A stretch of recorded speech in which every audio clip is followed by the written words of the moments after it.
On aurait entendu dire qu'il y a pas mal de problèmes actuellement dans le secteur d'activité. Effectivement, il y a quelques soucis. Il faut noter que depuis le début de la pandémie de la Covid, le secteur est traversé par quelques remous et par quelques difficultés. Ce qu'il faut comprendre, c'est que dans notre filière, le prix du régime, le prix auquel on achète aux paysans et le prix auquel nous, les transformateurs de la première transformation, vendons l'huile de palme brute au raffineur, ce prix-là est défini tous les mois.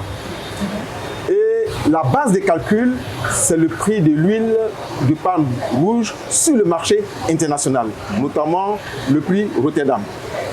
Or, avec la Covid, la plupart des commodités ont connu une véritable hausse des prix sur le plan international.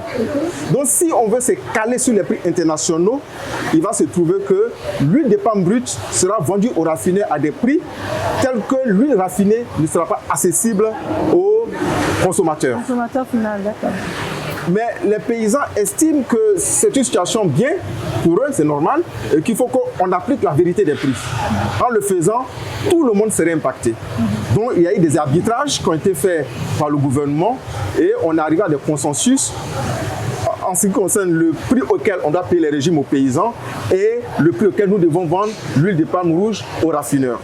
Chacun a perdu un peu, mais en tout cas, chacun a fait son devoir citoyen. Par rapport aux bénéfices consommateurs, ce que l'on retient également, c'est que si vous deviez répercuter la totalité des charges qui ont augmenté, ce serait excessif. Ah oui. Mais là, vous faites le maximum pour maintenir dans une certaine mesure pour ne pas que les prix s'envolent. Absolument. Au moment où ça Absolument. arrivera au consommateur final. Absolument. Je pense que le gouvernement a regardé ce qui est psychologiquement acceptable par le consommateur lambda et je pense que les prix auxquels on est arrivé avec le gouvernement tiennent compte justement du pouvoir d'achat des citoyens et j'espère bien que chacun jouera sa partition parce que de toute façon on n'a pas le choix, personne ne le fera à notre place. Tout à fait. Voilà. Alors ça peut être une situation temporaire.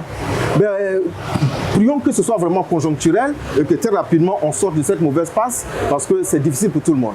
C'est difficile pour les usiniers, c'est difficile pour la population, c'est difficile pour les autorités parce qu'il y a beaucoup d'arbitrage à faire et je ne pense pas que ce soit vraiment facile. D'accord. Voilà. En tout cas, je vous remercie infiniment.